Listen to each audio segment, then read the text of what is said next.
प्रणाम। इस वीडियो में हम आपको प्रवक्ताओं का जो काला सत्य है वो आपके सामने प्रकट करेंगे।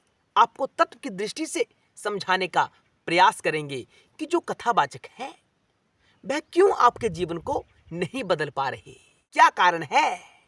कथाएं तो महाराज खूब हो रही हैं, आप कथाएं सुनते भी हैं, लेकिन आपके जीवन में ना तो आज तक राम का प्रवेश हुआ, ना कृष्ण जी का, और ना ही शिव का प्रवेश हुआ। तो महाराज ये कथाएं होती क्यों हैं?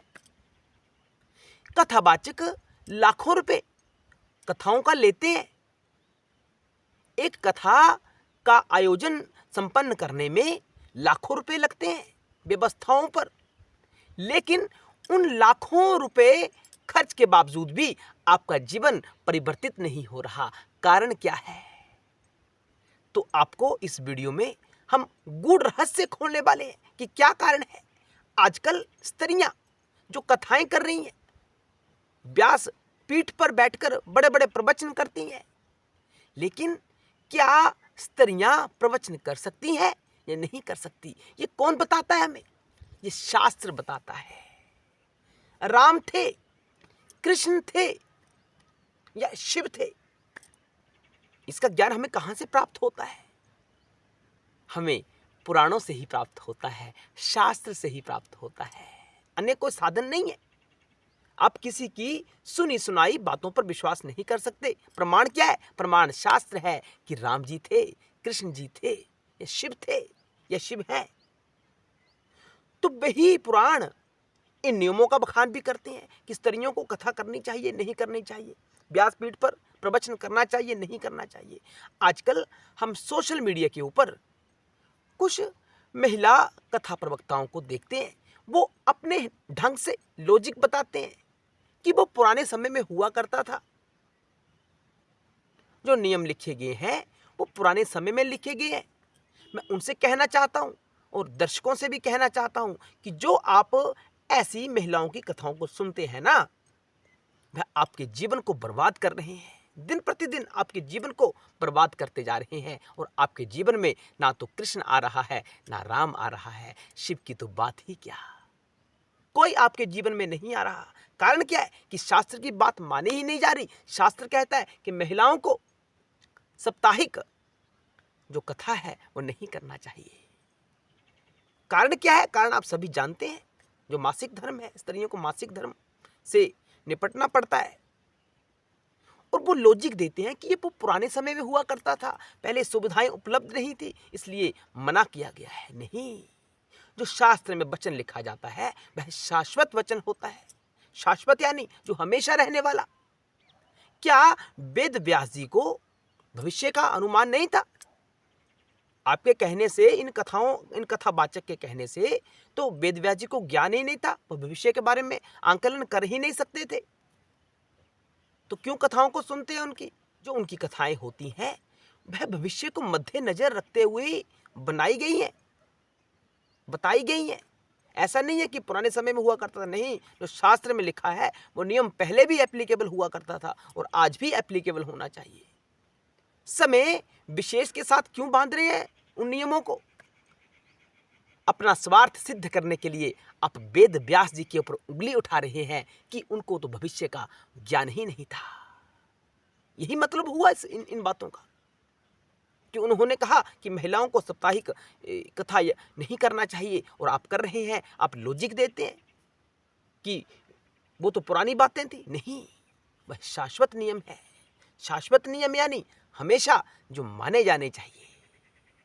तो लाखों रुपया खर्च कर रहे हैं, हमारे जीवन में बदलाव नहीं हो रहा। क्यों नहीं हो रहा? क्योंकि नियमों की पालना ही नहीं हो रही। शिव ही गुरु होता है और गुरु ही शिव होता है। शिव और गुरु में कोई भेद नहीं होता है, ऐसा गुरु गीता में कहा गया है। तो शिव कौन हुआ आज तक? गुरु उपदेश तो करता है, शास्त्र में लिखी बातें आपके सामने बताता तो है, लेकिन स्वयं उसने अपने जीवन पर उसका प्रभाव डाला ही नहीं, स्वयं को उसने परिवर्तित किया ही नहीं। वो केवल आपको प्रवचन करता है, स्वयं के जीवन में उसका प्रभाव है ही नहीं। उसके स्वयं के जीवन में ना तो राम है, ना कृष्ण है, ना शिव है। भोग विलास के पीछे वो भाग रहा है, धन एकत्रित करने के पीछे भाग रहा है, लाखों रुपए कथाओं के ले रहे हैं। यार कहाँ लिखा हुआ ये कि लाखों की कथा करो, धन एकत्रित करो? जीवन यापन करना है ना, तो जीवन यापन करने के लिए कितना धन चाहिए? लाखों नहीं चाहिए। आप प्रमाणित कर ही नहीं पाओगे कि कथाओं से प्राप्त हुआ लाखों रुपया आपके जीवन के निर्वाह के लिए ही होता है। नहीं, आप एकत्रित कर रहे हो धन, और ऐसा एकत्रित किया गया धन आपके लिए तो नरक का रास्ता खोलता ही है। जो आपके प्रवचन को सुनता है उसके जीवन पर भी कोई प्रभाव नहीं होता है, क्योंकि जो स्वयं शिव हो चुका हो, जो शिव के मार्ग पर जा रहा हो। शिव का मार्ग कैसा है? शिव का मार्ग निवृत्ति का मार्ग है, प्रवृत्ति का मार्ग नहीं है। संसार में फंसाने वाला शिव का मार्ग नहीं है। और आप तो स्वयं संसार में फंसे हुए हो, माया के पीछे भागते हो। धन क्या है? माया ही है ना। जरूरत से ज्यादा जो धन है वो माया है। जो धन आपको जीवन निर्वाह के लिए आवश्यक है वह माया नहीं, वो शुद्ध लक्ष्मी है।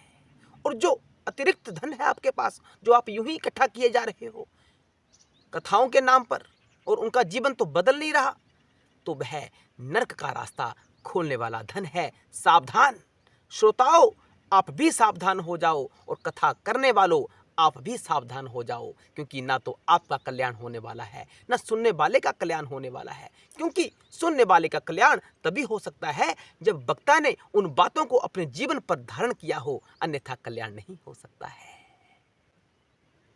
बड़े बड़े प्रवचन करते हैं, वो तभी आपके जीवन पर असर डाल सकते हैं।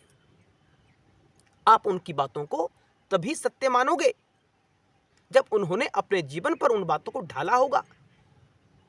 ये मैं यूं ही नहीं कह रहा, मन से नहीं कह रहा, ये कथाओं का प्रभाव होता है, ये तत्व का प्रभाव होता है। जिसने तत्व को स्वयं धारण किया वही आपके जीवन को बदल सकता है, वही श्रोताओं के जीवन को बदल सकता है। क्योंकि उसके मुख से निकला हुआ प्रवचन तभी सत्य सिद्ध होगा जब वह स्वयं अपने जीवन पर उसको धारण किया हुआ है, अन्यथा नहीं हो सकता। हम पूछते हैं ना कि कथाएं तो खूब होती हैं, लेकिन जीवन तो महाराज बदल ही नहीं रहा। भाई की भाई से नहीं बनती, पिता की पुत्र से नहीं बनती, मित्र की मित्र से नहीं बनती, गुरुजनों की शिष्य से नहीं बनती। तो क्या कारण है? कारण यही है क्योंकि जो राम का प्रवचन आपको सुना रहा है उसने स्वयं उस प्रवचन को अपने जीवन पर धारण नहीं किया। रामत्व उसके जीवन में नहीं है, तो वह आपके जीवन में रामत्व कहां से भर सकता है? नहीं भर सकता। कृष्ण जी की बातें करते हैं, आज भागवत इत्यादि कथाएं खूब होती है समाज में, लेकिन कृष्ण किसी के जीवन में नहीं है।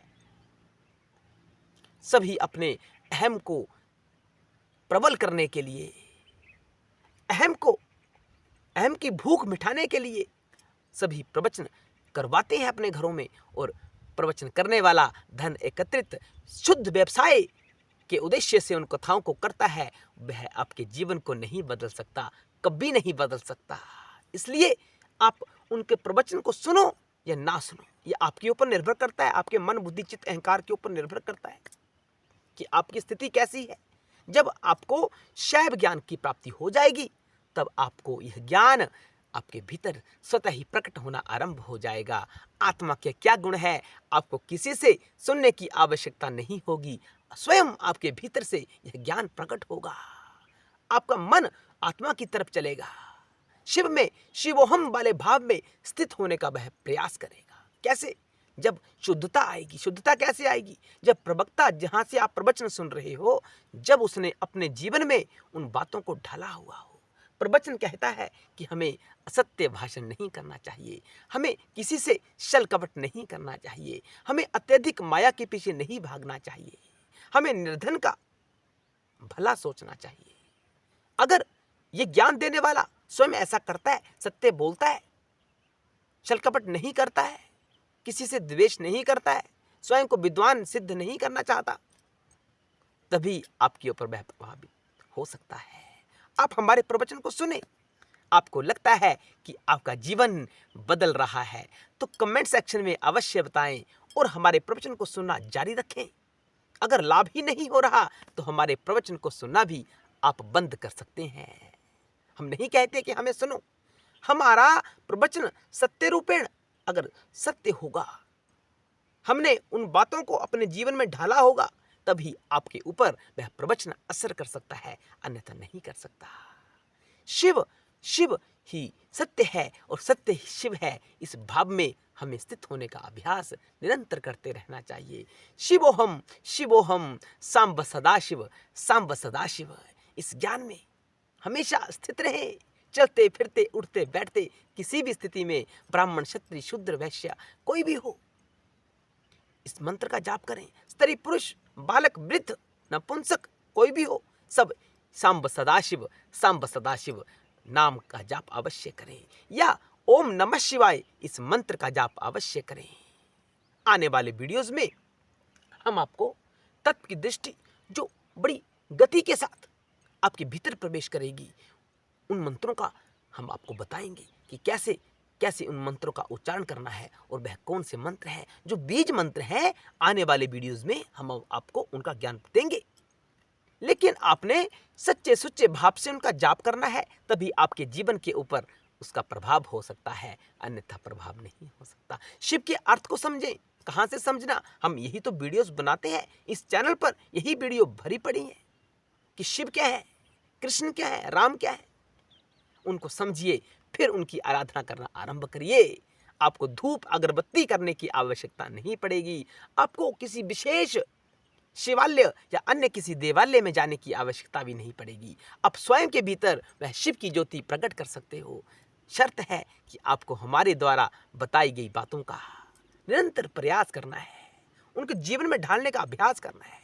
आपका जीवन अवश्य बदलेगा, हम दावे के साथ कह सकते हैं। हम शंकर जी के योग से यह बातें कह रहे हैं। हर हर महादेव, जय शिव शंकर, जय भोलेनाथ।